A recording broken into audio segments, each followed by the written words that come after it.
Hi guys, welcome to VN coaching classes.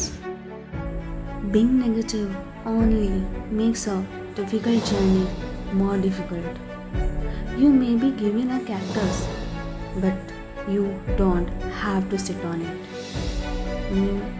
अगर हम ये सोचते रहेंगे ज़िंदगी ने हमारे साथ सब कुछ गलत कर दिया, सब बेकार कर दिया, सब कुछ ख़त्म हो गया। जर्नी है, करनी होती है, डिफ़िकल्ट है और ज़्यादा डिफ़िकल्ट है। Be positive, be happy. So guys, आज हम करेंगे अपना chapter number 3 7th class history NCERT का। So let's start. किसका वेट है करते हैं। अध्याय 2 में हमने देखा कि कावेरी डेल्टा जैसे बड़े क्षेत्र राज्यों के केंद्र बन गए। ठीक है, बड़े राज्यों के केंद्र बन गए, पर हमने ये गौर नहीं किया था कि वहाँ पे दिल्ली मतलब दिल्ली का जिक्र तो है ही नहीं। दिल्ली का जिक्र तो वहाँ पे है ही नहीं। वो इसलिए क्योंकि जो दिल्ली है ना, वो महत्वपूर्ण शहर 12वीं शताब्दी में बना।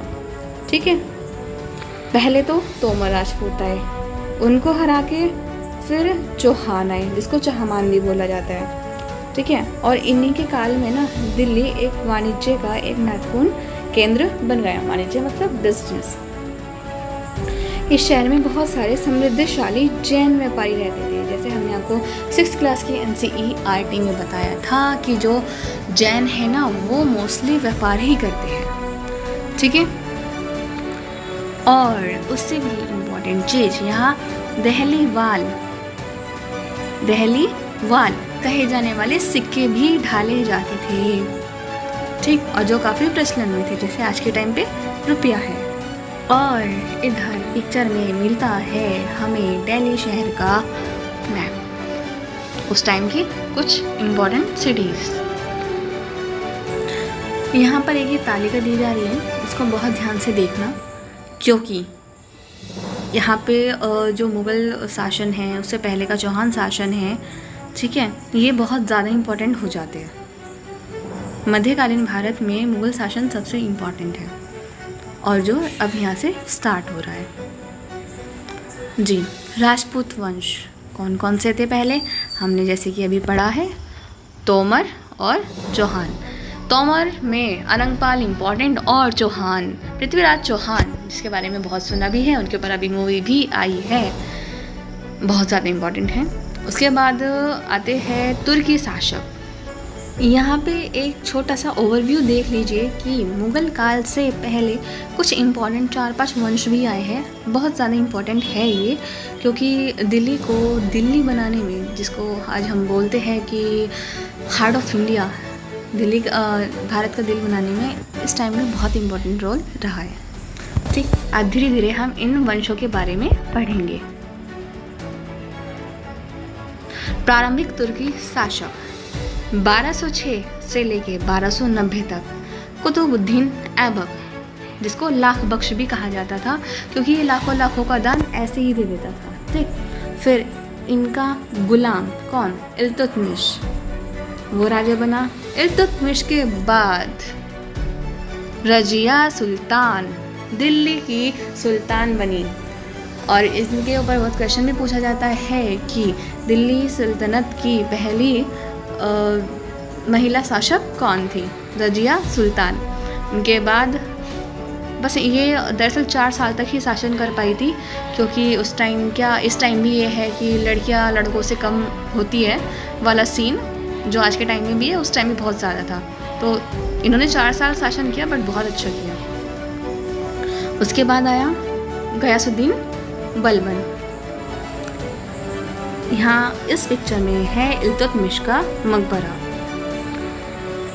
तुर्की शासन के बाद आता है खलजी वंश, और इसको खिलजी वंश भी बोला जाता है। उसमें इम्पोर्टेंट पहले थे कौन, जलालुद्दीन खिलजी, उसके बाद अलाउद्दीन खिलजी। ठीक है, अलाउद्दीन खिलजी, कुछ टाइम पहले एक मूवी आई थी, उसमें अलाउद्दीन खिलजी का रोल रणवीर सिंह ने प्ले किया था। आई थिंक रणवीर सिंह ही है, मुझे मूवीज़ के इतने अंदर नहीं है। तो उस मूवी का नाम क्या है, क्योंकि उसमें जो अलाउद्दीन खिलजी था, उसने उस रानी को पाने की कोशिश की, बट उस रानी ने जौहर कर लिया था। नाम कमेंट सेक्शन में। तुगलक वंश, खिलजी वंश के बाद आता है तुगलक वंश। पहले गयासुद्दीन तुगलक, मोहम्मद तुगलक एंड फिरोज शाह तुगलक। तुगलक वंश के बाद सैयद वंश, खिज्र खां और लोदी वंश, बहलोल लोदी। इस पिक्चर में है अलाई दरवाज़ा, ये रहा, और इधर है फिरोज शाह तुगलक का मकबरा। जी, तो अब देखते हैं कि हमें दिल्ली के जो सुल्तान हैं उनके बारे में जानकारियाँ कैसे मिली। हालांकि अभिलेख, सिक्कों और स्थापत्य जो हम 6th क्लास के NCERT से पढ़ते आ रहे हैं कि अभिलेख, सिक्के और स्थापत्य से हमें काफ़ी सारी जानकारियाँ मिलती है इतिहास की, ठीक है। बट उससे भी ज़्यादा इम्पॉर्टेंट है वे इतिहास, तारीख या फिर तवारीख जो सुल्तानों के शासनकाल में प्रशासन की भाषा फारसी में लिखे गए थे। इम्पोर्टेंट। दिल्ली सल्तनत में प्रशासन की भाषा कौन सी यूज़ की जाती थी? फारसी भाषा।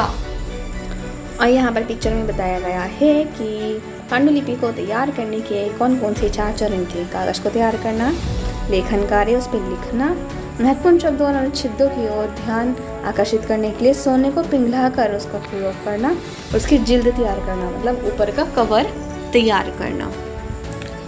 और यहाँ पे एक न्याय चक्र के बारे में भी बताया गया है, जिसके अकॉर्डिंग फ़ख्र ए मुदब्बिर के अकॉर्डिंग न्याय चक्र, राजा का काम सैनिकों के बिना नहीं चले, ठीक है, और सैनिक वेतन के बिना जी नहीं सकते। वेतन आता है किसानों के एकत्र किए गए राजस्व से, पर किसान भी तो बेचारे राजस्व तभी चुका सकेंगे जब वे खुद खुशहाल होंगे, खुद प्रसन्न होंगे, ठीक। ऐसा तभी हो सकता है जब राजा न्याय और ईमानदार प्रशासन को बढ़ावा दे, ठीक है। न्याय चक्र और कुछ पॉइंट्स हैं यहाँ पे ध्यान रखने वाले कि तवारीख के लेखक नगरों में, विशेषकर दिल्ली में रहते थे, गाँव में भी रहते हो शायद, ठीक है, वे अक्सर इनाम पाने के लिए इतिहास लिखा करते थे, ठीक।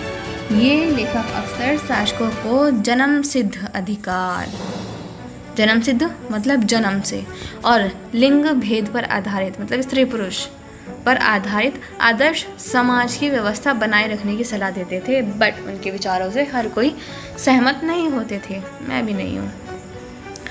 1236 में सुल्तान इल्तुतमिश की बेटी रजिया सिंहासन पर बैठी, ठीक है। उस युग के इतिहासकार कौन थे? मिन्हाज सिराज ने एक्सेप्ट किया है कि वे अपने सभी भाइयों से योग्य और अधिक सक्षम थी। वो थी भी, बस उनका एक ही भाई था जो थोड़ा लायक था, बट एक किसी एक्सीडेंट की वजह से उसकी डेथ हो गई थी। फिर बस जितने भी थे वो उनसे भी ज़्यादा बेस्ट, सबसे ज़्यादा रजिया में ही क्वालिटीज़ थी।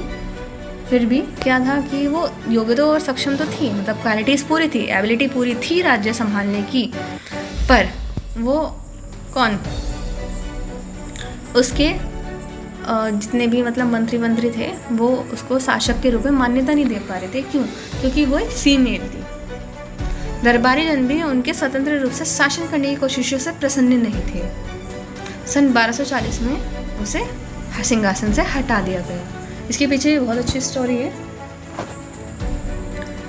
रजिया के बारे में मिन्हाज सिराज के विचार, ये एक इतिहासकार के विचार है, सिर्फ पढ़ना है इसको। मिन्हाज सिराज का सोचना था कि ईश्वर ने जो आदर्श समाज व्यवस्था बनाई है उसके अनुसार स्त्रियों को पुरुषों के अधीन होना चाहिए ज़बरदस्ती, और रानी का शासन इस व्यवस्था के विरुद्ध जाता था। क्यों? क्योंकि रानी स्वतंत्र राज्य करने की क्षमता रखती थी। इसलिए वह पूछता है कि खुदा की रचना के खाते में उसका ब्यौरा चूँकि मर्दों की सूची में नहीं आता, इसलिए इतनी शानदार खूबियों से भी उसे आखिर क्या हासिल हुआ। यहाँ पे वो बोलना चाहता है कि इतनी अच्छी क्वालिटीज़ होने के बावजूद भी और पुरुषों से ज़्यादा क्वालिटीज़ होने के बावजूद भी रजिया को क्या हासिल हुआ? 4 साल में ज़बरदस्ती सिंहासन से हटा दिया गया। रजिया ने अपने अभिलेखों और सिक्कों पर अंकित कराया कि वह सुल्तान इल्तुतमिश की बेटी थी। दरअसल एक बार है ना रजिया सुल्तान के ऊपर एक शो भी आया था, उसमें ये दिखाया गया था कि जो रजिया सुल्तान थी ना वो अपने फादर से बहुत प्यार करती थी, और जो वो राज्य संभाला अपने फादर की कहते हैं ना विरासत संभालने के लिए उन्होंने राज्य लिया था। उसी टाइम क्या हुआ, मतलब सॉरी उसी के उसमें ये भी बताया गया है कि जो आंध्र प्रदेश है ना आज के टाइम में वारंगल क्षेत्र में काकतीय वंश का राज्य था। उस वंश की रानी रुद्रमा देवी, मूवी भी आ रखी है, देखना बहुत प्यारी है। ठीक, यहाँ पे थोड़ा सा अलग था कि जो रजिया थी वो तो रानी सीधा सा बन के राज कर रही थी, बट जो रानी रुद्रमा देवी थी उन्होंने अपना नाम रखा था रुद्रदेव।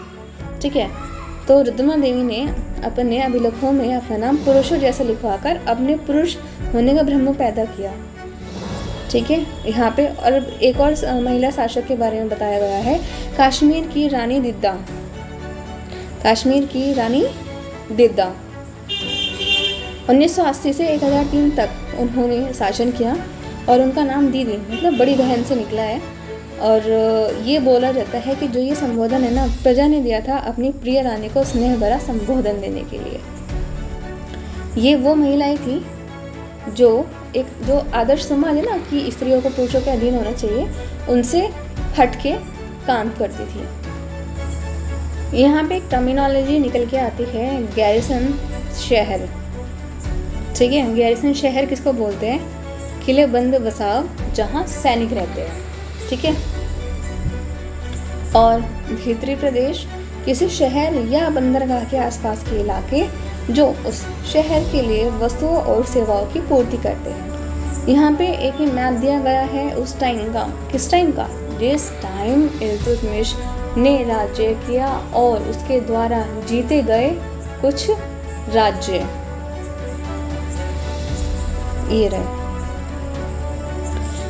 13वीं शताब्दी के आरंभिक वर्षों में दिल्ली के सुल्तानों का शासन गैरिसनों मतलब कि रक्षक सैनिकों की टुकड़ियों के निवास के लिए मजबूत किले बंदी शहरों से परे ही शायद कभी फैला हो। मतलब कि ऐसे शहर जहाँ पे सिर्फ सैनिक ही रहते थे, शहरों से संबद्ध लेकिन उनसे दूर भीतरी प्रदेशों पर उनका नियंत्रण ना के बराबर था। हमने अभी पढ़ लिया है गैरिसन शहर किसे कहते हैं और भीतरी प्रदेश किसे कहते हैं। इसलिए उन्हें आवश्यक सामग्री रसद आदि के लिए व्यापार कर या फिर लूट मार पर ही निर्भर रहना पड़ता था। दिल्ली से दूर बंगाल और सिंध के गैरिसन शहरों का नियंत्रण बहुत ही कठिन था क्योंकि एरियाज काफ़ी दूर थे ना, तो उस टाइम में ना संचार क्या बोलते हैं उसको, नेविगेशन सिस्टम, संचार का साधन नहीं था। बगावत युद्ध यहाँ तक कि खराब मौसम से भी उनसे संपर्क के नाजुक सूत्र छिन्न भिन्न हो जाते थे। बगावत का मतलब सैनिक कह रहे कि हम नहीं रहने तुम्हारे अंडर में। ठीक है, युद्ध हो गया, खराब मौसम तक भी हो गया। मान लीजिए जैसे बारिश आई, नदी नाले उफान पे चढ़ गए। ठीक है, मतलब काफ़ी तेज उसमें बहाव आ गया कि उसको तैर के या फिर नाव से उसको पार नहीं किया जा सकता, बस कट गया कम्युनिकेशन। शासन को अफगानिस्तान से आने वाले हमलावरों और उन सूबेदारों से बराबर चुनौती मिलती रहती थी जो जरा सी कमजोरी का आभास मिलते ही विद्रोह का झंडा गाड़ देते थे। ठीक, इन चुनौतियों के चलते सल्तनत बड़ी मुश्किल से किसी तरह अपने आप को बचाए हुई थी। इसका संस्थापन गयासुद्दीन बलबन के शासन में हुआ और विस्तार अलाउद्दीन खिलजी और मोहम्मद तुगलक के राज्यकाल में हुआ। एक और इम्पोर्टेंट सा पॉइंट माइनर सा कि भीतरी सीमाओं में जो अभियान चले उनका लक्ष्य था गैरिसन शहरों की पृष्ठभूमि में स्थित भीतरी क्षेत्रों की स्थिति को मजबूत करना।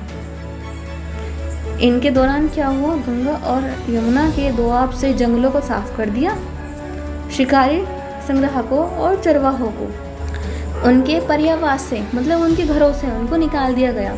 वह ज़मीन किसानों को दे दी और कृषि कार्य को प्रोत्साहन दिया। बोला कि भाई किसानों तुम रहो, खेती करो, यहाँ पे पैसा वैसा दो हमको। व्यापारिक मार्गों की सुरक्षा और क्षेत्रीय व्यापार की उन्नति खातिर नए किले, गैरिसन शहर और शहर बसा दिए गए। दूसरा विस्तार, सल्तनत की बाहरी सीमा पर हुआ। पहला विस्तार कहाँ हुआ था? अंदर की सीमा पे। दूसरा विस्तार बाहर की सीमा पर हुआ। अलाउद्दीन खिलजी के शासनकाल में दक्षिण भारत को लक्ष्य करके सैनिक अभियान शुरू हुए। यह अभियान मोहम्मद तुगलक के समय में अपनी चरम सीमा पर पहुंचे। इन अभियानों में सल्तनत की सेनाओं ने हाथी, घोड़े, गुलाम और मूल्यवान धातुएं अपने कब्जे में कर ली। उस टाइम गुलाम बहुत इंपॉर्टेंट हुआ करते थे। दिल्ली सल्तनत की सेनाओं की शुरुआत अपेक्षाकृत कमज़ोर थी, मतलब जो स्टार्टिंग थी थोड़ी सी कमज़ोर थी, बट 150 साल बाद मोहम्मद तुगलक के राज्यकाल के अंत तक इस उपमहाद्वीप का एक विशाल क्षेत्र इस युद्ध अभियान के अंदर आ चुका था।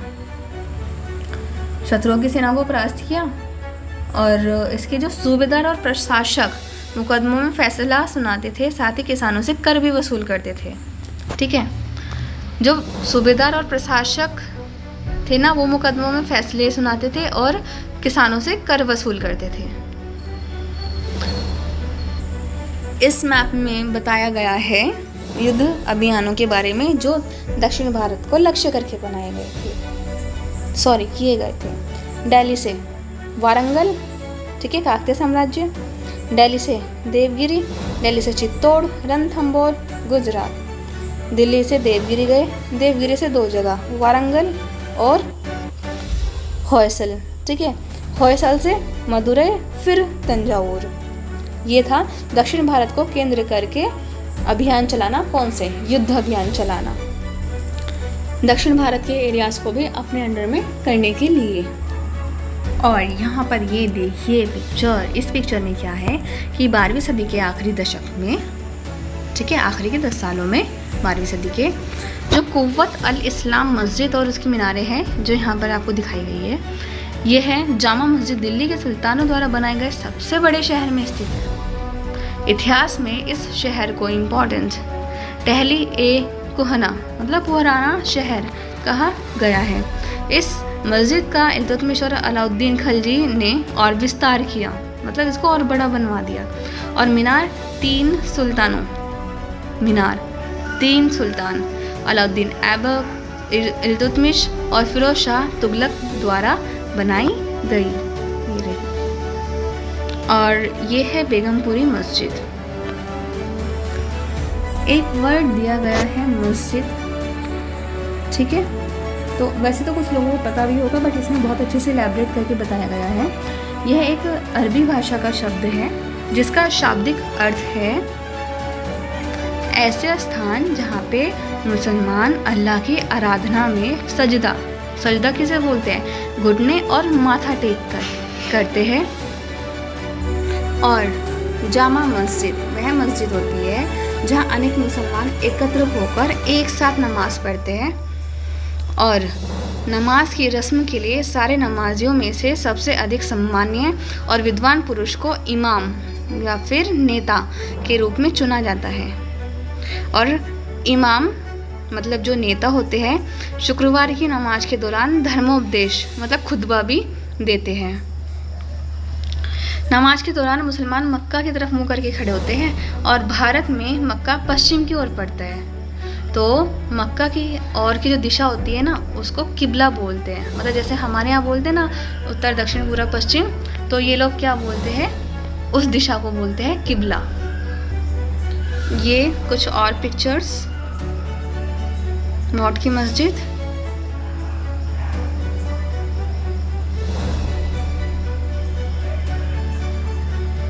जी खिलजी वंश और तुगलक वंश के अंतर्गत प्रशासन और समेकन नज़दीक से एक नज़र, मतलब ये देखेंगे कि खिलजी वंश और तुगलक वंश में जो प्रशासन था वो कैसे किया जाता था। दिल्ली सल्तनत जैसे विशाल साम्राज्य के समेकन के लिए विश्वसनीय सूबेदार तथा प्रशासकों की जरूरत थी। ठीक है, दिल्ली के आरंभिक सुल्तान विशेषकर इल्तुतमिश सामंत और जमींदारों के स्थान पर अपने विशेष गुलामों को सूबेदार नियुक्त करना अधिक पसंद करते थे। ठीक है, गुलाम मतलब जिसे वो लोग खरीद के लाते थे, अपनी तरह से उनको बड़ा किया, अपनी मतलब जो भी थॉट प्रोसेस था उनके अंदर फ्लो किया, उनको काबिल जो भी थे उस टाइम गुलाम बहुत ज़्यादा इम्पोर्टेंट होते थे। ठीक है। इन गुलामों को फारसी में बंदगा कहा जाता है। इम्पॉर्टेंट, बंदगा किसे कहा जाता है? फारसी में गुलामों को बंदगा कहा जाता है और इन्हें सैनिक सेवा के लिए खरीदा जाता था। उन्हें राज्य के कुछ बहुत ही महत्वपूर्ण राजनीतिक पदों पर काम करने के लिए बड़ी सावधानी से प्रशिक्षित किया जाता था। वे चूंकि पूरी तरह अपने मालिकों पर निर्भर होते थे, इसलिए सुल्तान भी विश्वास करके उन पर निर्भर हो सकते थे। मतलब जितना भी उनका होता था ना, गुलामों का रहना खाना पीना शिक्षा सब कुछ उनके मालिकों का ही होता था, कि उनकी रिस्पॉन्सिबिलिटी होती थी कि गुलामों को अपने तरीके से तैयार करना। और देखिए जैसे यहाँ पे टाइटल भी दिया गया है, बेटों से बढ़कर गुलाम। अभी हमने ऊपर पढ़ा ना कुतुबुद्दीन के बाद इल्तुतमिश। दरअसल जो इल्तुतमिश थे ना, वह कुतुबुद्दीन ऐबक के गुलाम थे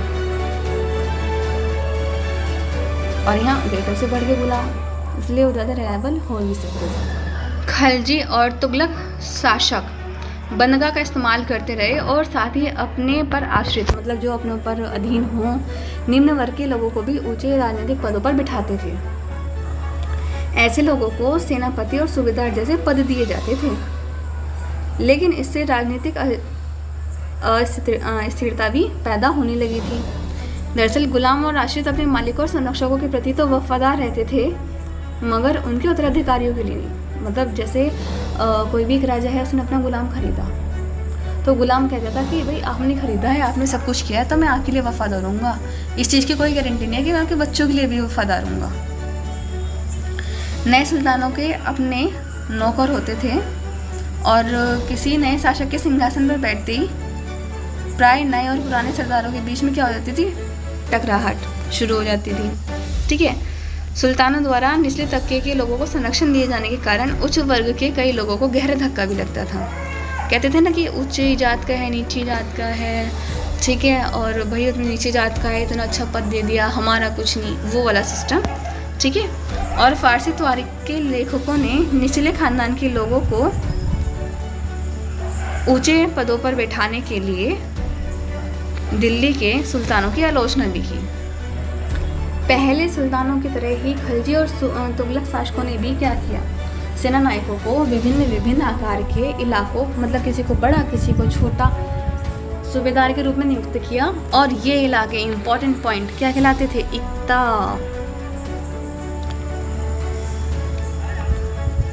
इन्हें संभालने वाले अधिकारी इक्तदार या फिर मुक्ति कहलाते थे। इंपॉर्टेंट, मुक्ति का फर्ज था सैनिकों अभियानों का नेतृत्व करना और इक्तों में, मतलब इन इलाकों में कानून और व्यवस्था बनाए रखना। अपनी सैनिक सेवाओं के बदले वेतन के रूप में मुक्ति अपने इलाकों से राजस्व की वसूली किया करते थे। ठीक है। और राजस्व के रूप में मिली रकम से ही वे अपने सैनिकों की तनख्वाह भी देते थे। ठीक है। मुक्ति लोगों पर काबू रखने का सबसे प्रभावी तरीका था। ठीक है।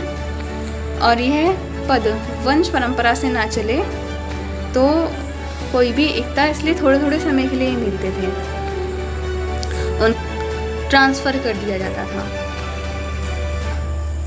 सुल्तान अलाउद्दीन खिलजी और मोहम्मद तुगलक के शासन काल में नौकरी के इन कठोर नियमों को बड़ी सख्ती से पालन होता था। ठीक है। और मुक्ति लोगों द्वारा एकत्रित किए गए राजस्व की रकम का हिसाब लेने के लिए राज्य द्वारा लेखा अधिकारी नियुक्त किए जाते थे। ठीक है। अकाउंटेंट ऑफिसर अपॉइंट किए जाते थे।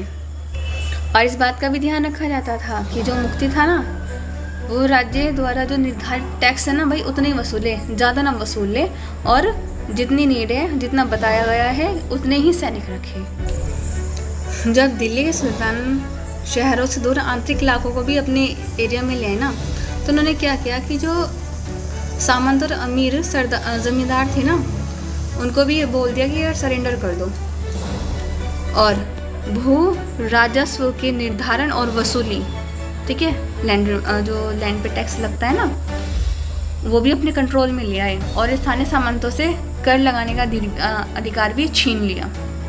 ठीक है।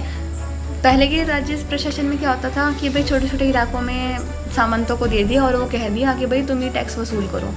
बट इनसे क्या बोला कि नहीं नहीं, हम तुम्हें कोई राइट नहीं दे रहे टैक्स वसूल करने का, बल्कि तुम भी टैक्स दो। ठीक। और ज़मीन की पैमाइश की गई, मतलब पैमाना टाइप से, मतलब क्या बोलते हैं उसको, नापा गया और बड़ी सावधानी से इसका हिसाब भी रखा गया। 3 टाइप के टैक्सेस भी लगाए जाते थे। पहला कृषि पर, जिसे खराज कहा जाता था, और माय गॉड किसानों की उपज का लगभग 50%, मतलब आधा। मान लीजिए अगर 10 किलो उगाया है तो 5 किलो राज्य को देना पड़ेगा। मवेशियों पर और घरों पे टैक्स लगते थे। और एक बात थोड़ी सी ध्यान रखने लायक है कि काफ़ी बड़ा हिस्सा है ना दिल्ली के कंट्रोल के बाहर ही था, और जब दक्षिण भारत पे विजय हुई ना, उसके कुछ टाइम बाद ही वो पूरा क्षेत्र दोबारा से स्वतंत्र हो गया। गंगा के जो मैदानी इलाके भी थे ना, वो जंगलों वाले क्षेत्र थे, ठीक है, और इसमें जंगल वाले थे भाई, जंगल में अब शहर वाले लोग तो मुश्किल से ही कंट्रोल कर सकते हैं, और स्थानीय सरकार ने इन क्षेत्रों में अपना शासन जमा लिया। मतलब जो लोकल सरदार होते थे ना वहाँ पे, अलाउद्दीन खिलजी और मोहम्मद तुगलक इन इलाकों पे जोर जबरदस्ती से अपना अधिकार जमा तो लेते थे, बट वो कुछ टाइम बाद फिर से उन्हीं के हाथ से टाइट फिश हो जाता था। सरदार और उनकी किलेबंदी। अफ्रीकी देश मोरक्को से 14वीं, याद रखना, अफ्रीकी देश मोरक्को से 14वीं शताब्दी में भारत आए यात्री इब्न बतूता ने बताया है कि जो सरदार थे उनकी किलेबंदी किस टाइप से होती थी। इसकी एक बार आप लोग रीडिंग लगा लेना।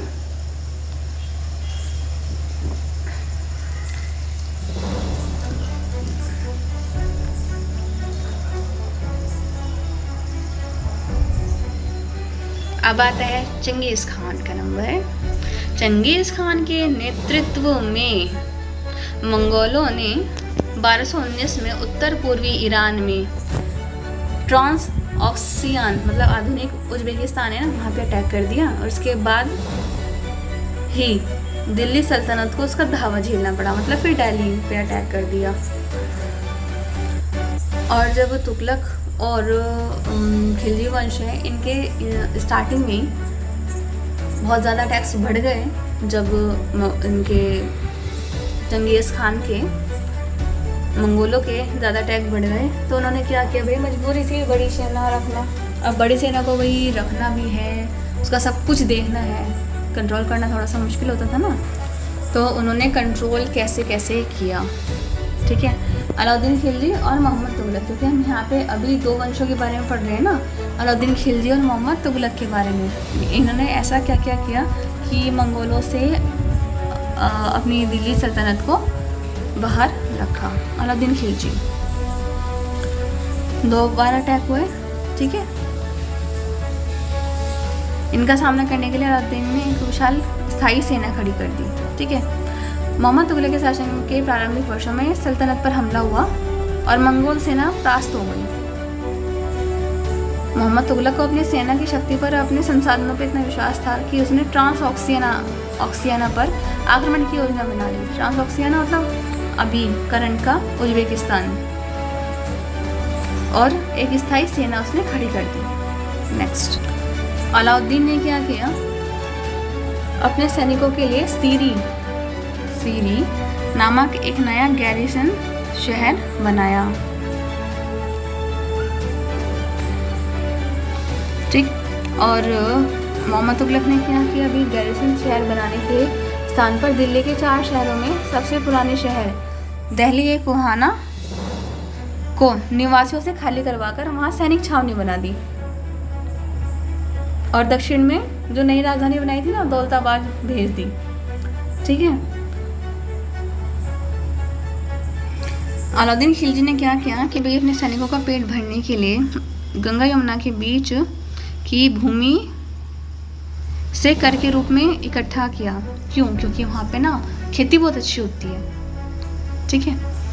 पर मोहम्मद तुगलक ने क्या किया, मोहम्मद तुगलक जिसको पढ़ा लिखा मूर्ख भी बोला जाता है, उसके ये कुछ कदम थे जो यहाँ पे हमें बताए जा रहे हैं।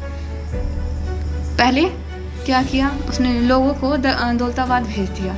नॉर्थ के बंदे रहने वाले हैं, साउथ में तुमने भेज दिया तो वहाँ का एनवायरनमेंट वगैरह सब कुछ चेंज ही होता है, वो प्रॉब्लम होगी वहाँ पे। सेना को खिलाने के लिए मोहम्मद तुगलक ने क्या किया कि एक एरिया पे उसने बहुत सारे टैक्स इम्पोज कर दिए, रास्ता वहाँ पे अकाल पड़ गया, ठीक है, खेती नहीं हुई तो टैक्स कहाँ से पे करेंगे लोग। अलाउद्दीन खिलजी ने क्या किया, अपने सैनिकों को वेतन देना शुरू किया। इतना नहीं दिया, वरना पहले कुछ लोग क्या करते थे भाई, इतना दे देते थे, ठीक है, मतलब एरिया दे देते थे। सैलरी देनी उन लोगों ने उसको अपने सैनिकों को सैलरी देनी शुरू कर दी अलाउद्दीन खिलजी ने। और अपना जो ज़रूरत का सामान था सैनिक दिल्ली से खरीदते थे। बट उनको ये मतलब अलाउद्दीन खिलजी को ये भी लग रहा था कि भाई कहीं व्यापारी अपना प्राइस ना बढ़ा दे, तो उसने बाज़ार की कीमतों पर नियंत्रण लागू शुरू कर दिया। ऑफिसर्स बहुत अच्छे से देखते थे मार्केट को, और इसमें से जो व्यापारी मतलब ज़्यादा पे सामान बेचते थे तो उनको सज़ा भी मिलती थी। ठीक, मोहम्मद तुगलक ने अपने सैनिकों का पेट भरने के लिए क्या किया, उनको नकद वेतन देता था वो, लेकिन कीमतों पर नियंत्रण करने की जगह उसने क्या किया, मुद्रा की तरह एक टोकन सांकेतिक मुद्रा चलाई। ठीक है, तीसरा मुल्कों वाला काम, ये सिक्के धातु के बने होते थे, लेकिन सोने चांदी के ना होकर सस्ते धातु के थे। इससे क्या हुआ, लोगों को इस पर भरोसा नहीं था। उन लोगों ने क्या किया, सोने चांदी के सिक्के में बचा के रख लेते थे और अपने तमाम कर मतलब जितने भी टैक्स होते थे ना, इस टोकन से पे करते थे। और बहुत जल्दी है ना, जाली सिक्के मतलब वो फर्जी सिक्के भी ना लोग अपने घर में बनाने लगे थे और उससे काम करने लगे थे, उसे टैक्स देने लगे थे। अलाउद्दीन के प्रशासनिक कदम काफ़ी सफल रहे। इतिहासकारों ने कीमतों में कमी और बाजार में वस्तुओं की कुशलता से आपूर्ति के लिए उसके शासन की बहुत सारी प्रशंसा की है। लिटरली काम भी अच्छा ही किया था, भले ही इंसान कैसा भी हो, बट काम अच्छा किया था। मंगोल आक्रमणों के खतरों का भी उसने सफलतापूर्वक सामना किया। मोहम्मद तुगलक द्वारा उठाए गए प्रशासनिक कदम बहुत ही विफल रहे। कश्मीर अटैक विफल रहा। उसने तुरान पे अटैक करने का था, वो भी इरादा छोड़ दिया। विशाल सेना भी हटा दी अपनी। और जो उसने कदम उठाए थे ना, जो हमने ऊपर 3 कदम पड़े हैं, कौन से, दौलताबाद से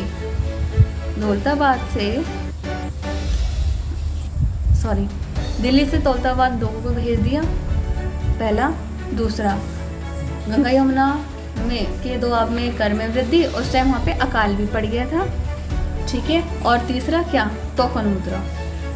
बट अंततः क्या हुआ, सारी योजनाएं मोहम्मद तुगलक को वापस लेनी पड़ी। बट यहाँ पे एक अच्छा सा कवर भी दिया गया है। यहाँ बोला गया है कि मंगोल्स पे अटैक करने के लिए जो सबसे पहला मतलब जिसने सोचा था, सबसे पहला किसको जाता है, मोहम्मद तुगलक को जाता है। बल्कि जो खिलजी था उसने सिर्फ अपने आप को बचा के रखा और इसने अटैक करने की भी सोची थी। 15वीं तथा 16वीं शताब्दी में सल्तनत, यहाँ पे बताया गया है 15वीं और 16वीं शताब्दी में सल्तनत। तुगलक वंश के बाद 1526 तक दिल्ली तथा आगरा पर सैयद और लोदी वंश ने शासन किया। हमने अभी ऊपर वंश तालिका पढ़ी थी ना। तब तक जौनपुर, बंगाल, मालवा, गुजरात, राजस्थान तथा पूरे दक्षिण भारत में स्वतंत्र शासक उठ खड़े हुए थे, ठीक है। उनकी राजधानियाँ समृद्ध थी और राज्य फल फूल रहे थे। और इसी काल में अफगान तथा राजपूत जैसे भी नए शासक समूह हुए।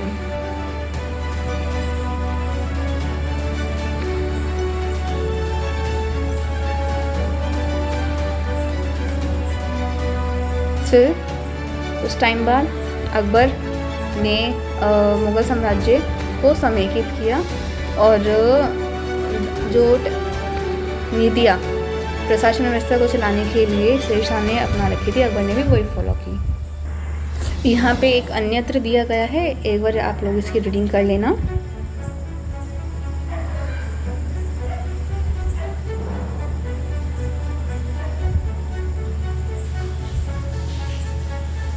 ठीक है, और इसी के साथ हमारा ये वाला चैप्टर भी कंप्लीट होता है। So guys, please do like, do share, do subscribe. Thank you.